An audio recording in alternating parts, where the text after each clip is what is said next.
Related है William जेलोंग की book history of English literature से। मुझे इसका एक जो वे ऑफ इंट्रोडक्शन है वो बहुत अच्छा लगा। विलियम जेलोंग ने जो इंट्रोडक्शन दिया है तो मैंने सोचा चलो आपके साथ शेयर कर लेते हैं उस चीज को। फर्स्टली मैं आपको दिखा देती हूँ कि ये जो बुक है ये न्यू एडिशन है 2022 का और ये 20th एडिशन है। ओके, इसके जो फर्स्ट पेज पे एक तो ये बात जो लिखी हुई है, पता नहीं आपको दिख रहा है कि नहीं, बट मैं एक बार बता देती हूँ।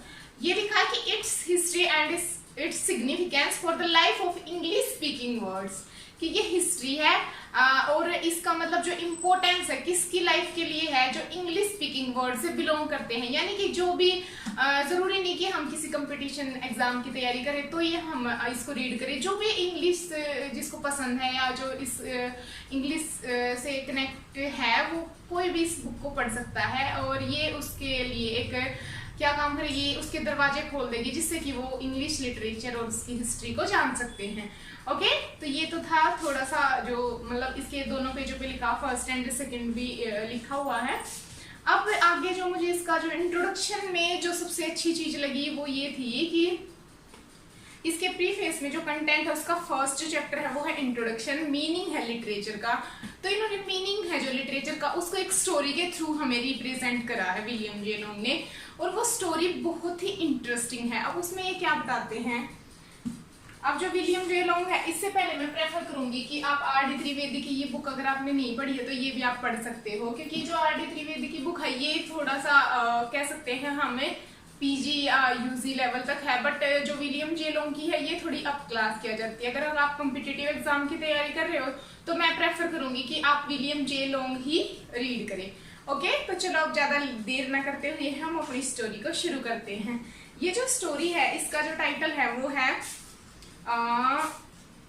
The shell and the book. Shell पता है आपको, जो समुद्र के किनारे जिनको शंख होते हैं, जिनके अंदर वो मोती मिलता है, उसको बोलते हैं शेल। तो भी क्या बताते हैं कि एक बच्चा होता है, एक चाइल्ड और एक मैन जो था वो सी शोर पे यानी कि समुद्र के किनारे जो थे सैर कर रहे थे। तो उसी टाइम जो बच्चा होता है उसको एक शेल मिलता है, और जब वो शेल को उठाता है और अपने कान के पास लेके जाता है तो क्या होता है कि उसको उसके अंदर एक बहुत ही लो और मेलोडियस साउंड सुनाई देती है, और उसको लगता है कि शायद ऐसा सुना है ना, बच्चे को बोलते हैं ना कि समुद्र के अंदर जल परी रहती हैं, तो उसका लगता है कि जो मरमेड समुद्र के अंदर रहती है और ये समुद्र से उस मतलब सी से बाहर आया है तो इसके अंदर शायद वो सारे साउंड्स अवेलेबल हैं। तो उसको बहुत ही ज्यादा एक आश्चर्य होता है, वो वंडर और सरप्राइज हो जाता है कि वाओ ये तो जबरदस्ती चीज मेरे हाथ लग गई है, और वो मतलब बहुत ज्यादा खुश होता है और वो अगेन उसको सुनता है। बट आफ्टर सम टाइम जो मैन था, अब बच्चा क्या है, अब बच्चा सोचता है कि ये ना एक अदर वर्ड की साउंड है, यानी कि ये जो दुनिया है इससे डिफरेंट वर्ड भी कोई है और उसकी ये मेलोडियस साउंड है। अब बच्चे के लिए जो वो शेल के अंदर की जो साउंड है वो एक डिफरेंट जो वर्ड है वो क्रिएट कर रही है उसके लिए। बट तभी आफ्टर सम टाइम जो मैन है जो बच्चे के साथ था वो आ जाता है और वो बच्चे को बताता है कि there is no different word, मतलब कि वो समझाता है बच्चे को कि ऐसा कुछ नहीं है, आपके मतलब आपके लिए ये इसलिए नया है क्योंकि आपने इसको पहली बार सुना है, तो आपके लिए थोड़ा सा डिफरेंट है, या आपको ये अदर वर्ड इसलिए लग रहा है क्योंकि आपने इसको फर्स्ट टाइम देखा है या फर्स्ट टाइम आपने इसको सुना है इस मेलोडी के लिए। बट ऐसा कुछ नहीं होता, ये सिंपली इस शेल के अंदर एक पर्ल होता है और वो पर्ल जब मतलब उसकी ही साउंड होती है, ये जो कैच होती है इस सेल के अंदर, तो जब हम उसको अपने ईयर के पास लेके आते हैं तो हमें वो जो पर्ल की जो कैचिंग साउंड होती है वो हमें सुनाई देती है।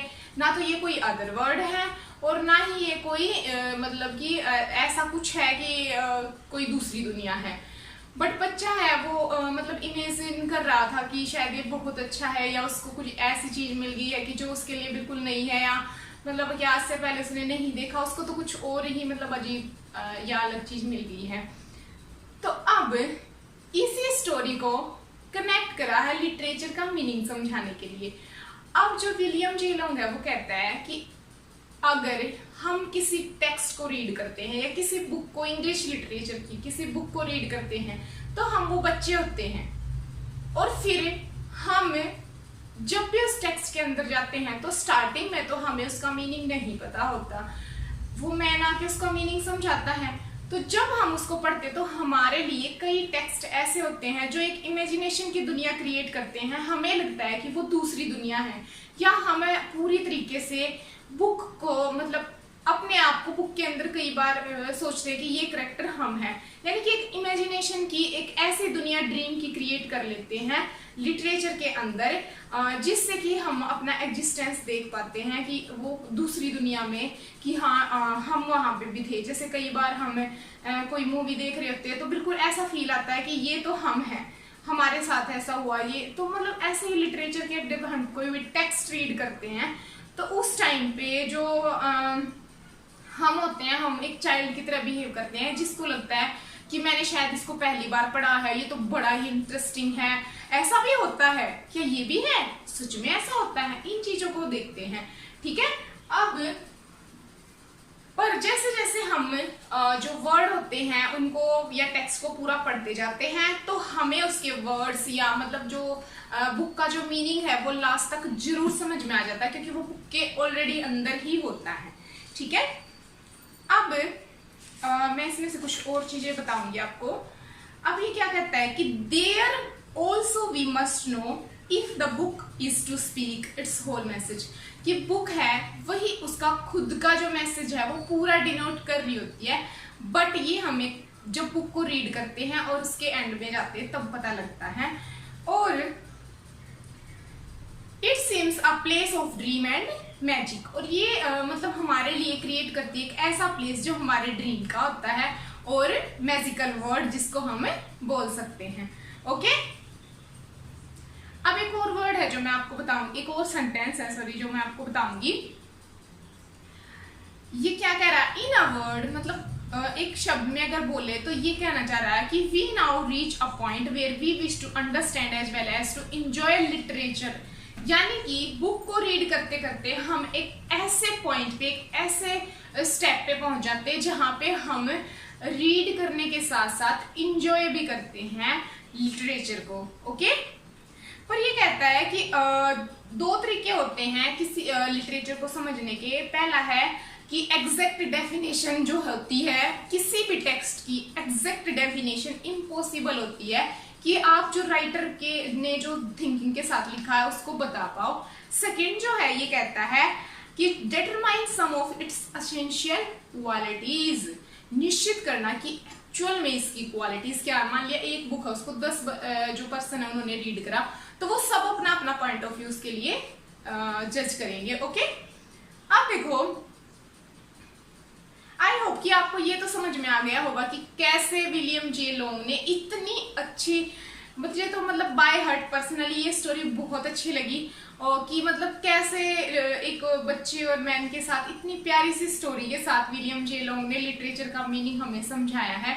अब आगे जो इंट्रोडक्शन है उसी में क्वालिटीज बताई हैं लिटरेचर की, कि लिटरेचर की क्या क्या क्वालिटीज होती हैं। फिर उसके बाद इन्होंने बताया, अगर इसी वीडियो में करेंगे तो ज्यादा लंबी हो जाएगी, तो उसी में अगली में बताया है इन्होंने कि test of, not text, test of literature. Okay, कहाँ कहाँ पर लिटरेचर को टेस्ट करा जाता है। Third is the object in studying literature, fourth is importance of literature, and fifth is summary of the subject, यानी कि लिटरेचर के क्या क्या सब्जेक्ट होते हैं, नॉन फिक्शन, ड्रामा, पोएट्री, उन सब की समरी इसने शॉर्ट में डिस्कस की हुई है। ओके, तो और इसका जो 2 कोटेशन इन्होंने स्टार्टिंग में लिखी हुई इंट्रोडक्शन में, होल्ड द हेवे द लर्थ दे गोस्ट दी लीड, ये चौसर के ट्रुथ से ली गई है। एंड सेकेंड जो इन्होंने ली है शेक्सपियर के हेनरी फिफ्थ से, on you noblest English follow your spirit, कि नोबलेस्ट इंग्लिश इसने लिटरेचर को बोला है, फॉलो योर स्पिरिट, कि हम भी पूरे शिद्दत के साथ तुम्हें फॉलो कर रहे हैं।